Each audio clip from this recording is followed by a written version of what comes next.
അതൊന്നും പ്ലാൻ ചെയ്യാനുള്ള സമയമല്ലത്. ഇപ്പൊ നീ ചിന്തിക്കേണ്ട ഒറ്റ കാര്യം പഠിത്തം. പഠിച്ചെങ്കിൽ മാത്രമേ നമുക്ക് അംഗീകാരം കിട്ടുള്ളൂ. മനസ്സിലായോ?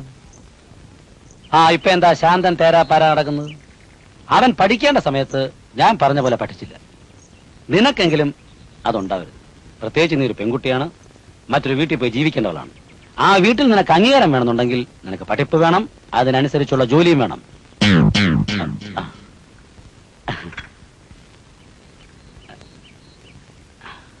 ഞാനും നീയും തമ്മിൽ വലിയ വ്യത്യാസം ഇടാണ് എന്റെ മോനെ. എന്റെ കാര്യത്തിൽ ചങ്ങനില്ല എന്നുള്ള ഒറ്റ വ്യത്യാസമുള്ളൂ. നിനക്ക് എന്തിന്റെ കുറവാ? സമയത്തിന്റെ ഇറച്ചി, റൊട്ടി, ബിസ്ക്കറ്റ്. എന്തോ രാവിലെ പെറുപിറുക്കുന്നത്? നരജമ്മൻ കഴിഞ്ഞെങ്കിലും നാജമ്മൻ കിട്ടിയാൽ മതിയായിരുന്നു എന്റെ രാജമ്മേ. അല്ലാതെ എന്ത് പറയാനാ? ഒന്ന് പിടിച്ച പറയുന്ന കാര്യങ്ങൾ എല്ലാവർക്കും ബാധകമാണെങ്കിൽ മനസ്സിലാക്കാം. സ്വന്തം പെങ്ങളാവുമ്പോ അങ്ങേയറ്റം പഠിപ്പിക്കണം. എങ്കിലേ ചെന്നു കയറുന്ന വീട്ടിൽ അംഗീകാരം കിട്ടൂ. ഭാര്യയാകുമ്പോ പഠിച്ചത് എന്തെങ്കിലും മനസ്സിലുണ്ടെങ്കിൽ ഉടനെ മായ്ച്ചു കളയണം.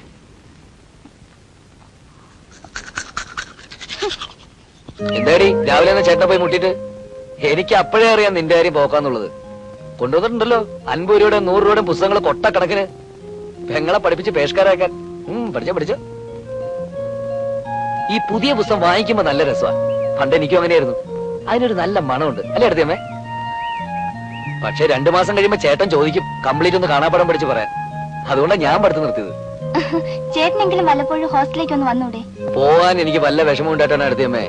ഞാൻ വല്ലപ്പോഴും ഇവിടെ കാണാൻ വേണ്ടി ഇവിടെ ഹോസ്റ്റലിലേക്ക് ചെല്ലുന്നു. ഇവിടെ സുന്ദരികളായ കൂട്ടുകാരികൾ എന്നെ നോക്കി ചിരിക്കുന്നു, ഞാൻ അവരെ നോക്കി തിരിച്ചിരിക്കുന്നു. അതിവിടെ ചേട്ടൻ അറിയുന്നു, ചുറ്റിക്കളിയാവുന്നു. എന്തിനാ പറഞ്ഞ പ്രശ്നം ഉണ്ടാക്കുന്നത്?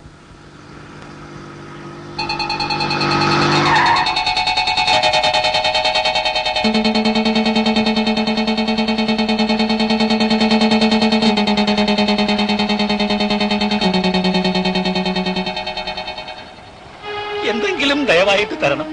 2 ദിവസമായി കഞ്ഞി കുടിച്ചിട്ട്.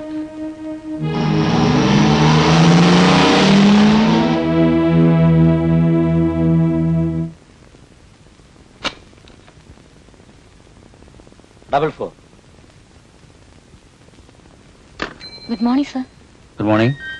ഈ ഗോപുവൻ പ്രദേശമുള്ള റിപ്ലൈ അയച്ചില്ലേ? അല്ല സർ, ഞാൻ വിചാരിച്ചു. നിങ്ങളോട് ആരായി വിചാരിക്കാൻ പറയുന്നേ?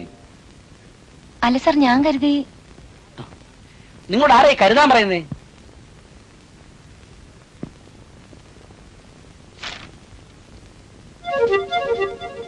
സർ, ഈ ട്രോഫിയാണോ ഹൈദരാബാദിൽ നിന്ന് കിട്ടിയത്? ഓഹോ, നിങ്ങൾ കണ്ടില്ലല്ലേ? യുനോ സംതിങ്, 3ാമത്തെ വർഷമാണ് നമുക്ക് തന്നെ ഈ ട്രോഫി കിട്ടുന്നത്. Nothing like hard work Beena. You understand? Yes sir.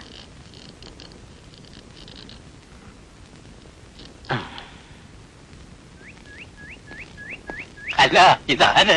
Delhi Bangalore യാത്രയൊക്കെ കഴിഞ്ഞോ? ഞാൻ ഇന്നലെ വന്നു. ബാ.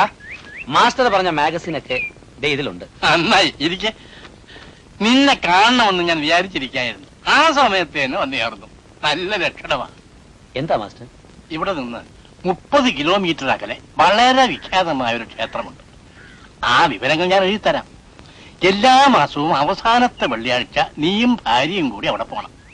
അവിടെ ഏറ്റവും വിശേഷപ്പെട്ടത് ശയനപ്രദക്ഷിണമാണ്. മുടങ്ങാതെ നീ അത് ചെയ്യണം. എന്താ മാസ്റ്റർ കാര്യം? എല്ലാം തേഞ്ഞ നിന്റെ ജീവിതത്തിൽ ഒരു ദുഃഖമല്ലേ ഉള്ളൂ. ആ ദുഃഖം അതുകൊണ്ട് പരിഹരിക്കും.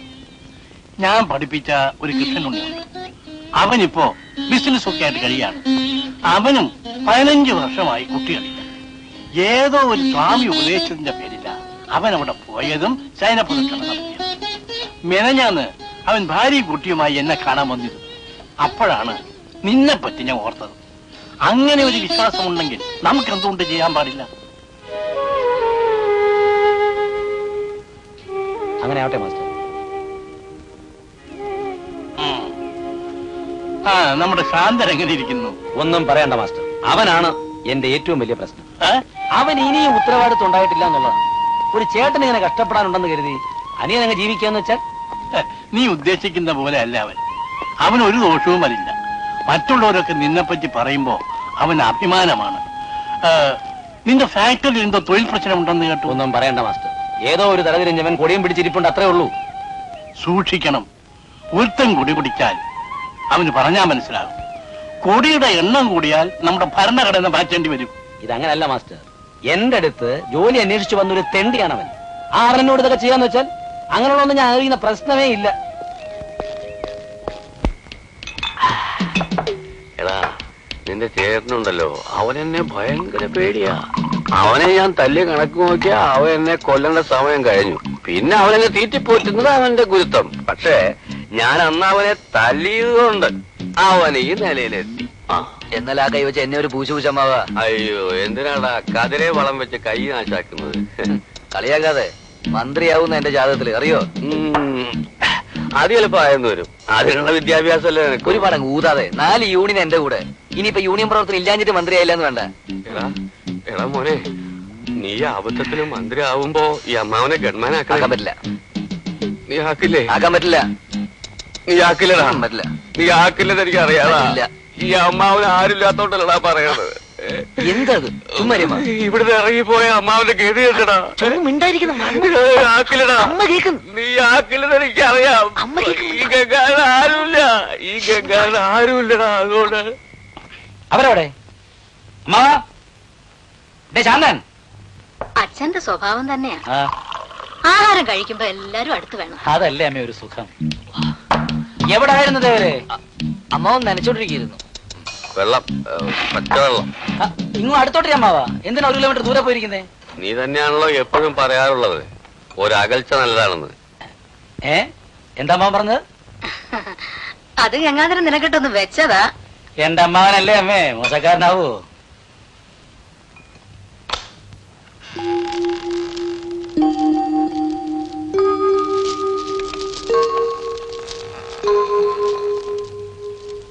ഗോകുലവിലാസത്തിൽ പത്മനാഭൻ നായർ മകൾ ശ്രീമതി വസന്തകുമാരി സമക്ഷം, ശാന്തിവിലാസത്തിൽ കരുണാകരക്കുറുപ്പ് മൂത്തമകൻ വിനയൻ എന്നറിയപ്പെടുന്ന വിനയേന്ദ്രക്കുറുപ്പ് സമർപ്പിക്കുന്ന സങ്കട ഹർജി ഭവതിയോടുള്ള സ്നേഹത്തിന്റെ പ്രതീകമായി അടിയൻ ബുദ്ധിമുട്ടി പൊട്ടൻതെരുവിൽ നിന്ന് വാങ്ങിക്കൊണ്ടുവന്ന ഈ കുടമുല്ല പൂക്കളെ അവിടുത്തെ കാർകൂന്തൽ ഒന്ന് അണിയിക്കാനുള്ള അനുമതി ഒന്ന് തരണം.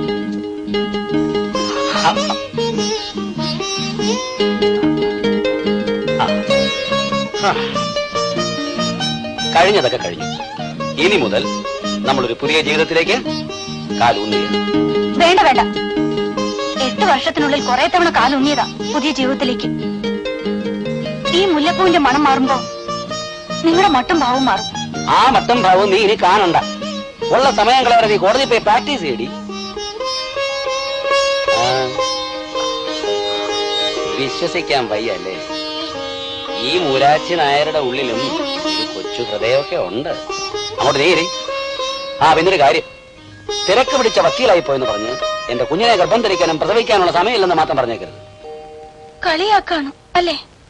അല്ല, നമുക്ക് ഒരു കുഞ്ഞുണ്ടാവാൻ പോകുന്നു. ഞാനിന്ന് പണിക്കര് സാറിനോടെ പോയിരുന്നു. ഉടപ്പിറന്നോളെ, ഇന്ന് 14 പൊട്ടലും ചീറ്റൊന്നും മോള് കേൾക്കുന്നില്ലല്ലോ. മറന്നുപോയതായിരിക്കും. ഈ വരുന്ന 20th ആണ് അവസാനത്തെ വെള്ളിയാഴ്ച. ഭയങ്കര വിശ്വാസമുള്ള അമ്പലമെന്നാ പറയുന്നത്. നമ്മളങ്ങ് തുടങ്ങും. ഇവിടുന്ന് ഒരു ടൂറിനെന്ന് പറഞ്ഞങ്ങ് പോവാം. ആരും അറിയേണ്ട കാര്യമൊന്നുമില്ല. അതെന്താ അറിയിച്ചാലേ? അങ്ങനെ ഇപ്പൊ എല്ലാ കാര്യവും എല്ലാവരും അറിയിക്കേണ്ട കാര്യമൊന്നുമില്ല. എല്ലാത്തിനും ഒരു അകൽച്ചയൊക്കെ വേണം. ഞാൻ എന്താ ഒരു ഡ്രൈവർ അയക്കാത്തത്? പൊതുവെ ഞാൻ സംസാരിക്കുന്ന കൂട്ടത്തില്ല. ഞാൻ വെറുതെ കാരണത്തിന് അതൊന്നും പറയും, അവൻ കേൾക്കും. എന്തിനാ വെറുതെ? എങ്കിലും അമ്മയോടൊന്ന് പറയണം. വേണ്ടാന്നല്ലേ പറഞ്ഞത്? ടൂറിന് പോകുന്ന കാര്യം. ടൂറിനെ പറയാം.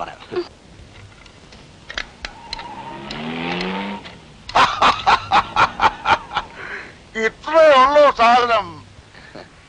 ഇപ്പൊ ഇത്രേ ഉള്ളൂ. വേണം നമുക്ക് ഇനിയും വരുത്താം. എന്റെ വീട് കാര്യമായിട്ടൊന്ന് ഇലക്ട്രിഫൈ ചെയ്യണം. ചെയ്ത് കളയല്ലോ. സാറിന് ഏത് സ്റ്റൈൽ വേണമെന്ന് പറഞ്ഞാൽ നമുക്ക് അതുപോലെ ചെയ്ത് കളയാം. ഒരു നാടൻ സ്റ്റൈൽ, അതായത് ഒരു തിരുവല്ല സ്റ്റൈൽ, അതുപോലെ മതിയെങ്കിൽ അതുപോലെ ചെയ്യാം. അല്ല കുറച്ചുകൂടി മെച്ചപ്പെട്ട രീതിയിൽ ഒരു ടൗൺ സ്റ്റൈൽ വേണമെന്നുണ്ടെങ്കിൽ നമുക്കൊരു മെഡ്രാസ് സ്റ്റൈൽ ചെയ്യാം. അതല്ലേ നമുക്ക് ഡൽഹി ആക്കാം. ഇതൊന്നുമില്ലെങ്കിൽ ഒരു അമേരിക്കൻ സ്റ്റൈൽ തട്ടാന്ന്. താജ്മഹൽ സ്റ്റൈൽ.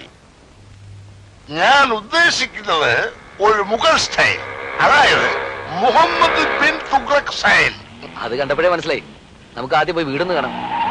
നമുക്ക് പോകാം. അയ്യോ, ഞാൻ ഇപ്പൊ ഫ്രീ അല്ല. ഒരു 4 മണി കഴിഞ്ഞിട്ട് വരാം. 4 മണി കഴിഞ്ഞാൽ ഞാനും ഫ്രീ അല്ല. വേണമെങ്കിൽ വാ. സാറിന്റെ വീട് എവിടെയാ? ഞാൻ കാർഡ് തരാം. അയ്യോ, ജലന്ധറിലോ? അവിടെ വരെ ഒന്നും ചെയ്യാൻ പറ്റില്ല. അത് ഞാൻ സർവീസിൽ ഇരിക്കുമ്പോഴുള്ള കാണാ. അപ്പൊ സാറിന് നാട്ടിൽ അഡ്രസ് ഇല്ലേ? ഉണ്ട്. എവിടെ? മറുവശത്ത്. I am an ex-serviceman. അച്ഛാ, ഓക്കെ.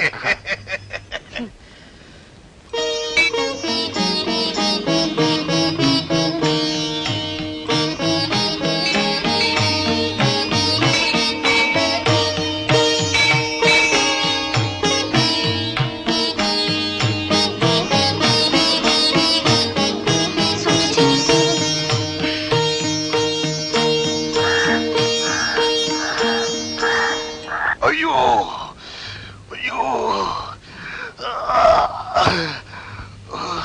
വീരേ, അയ്യോ മോളെ ഓടിവാ. എന്താ ചേട്ടാ? വേദന ഇവിടെയാണോ? ഈ ബലിയൊന്നും ഒരിക്കേ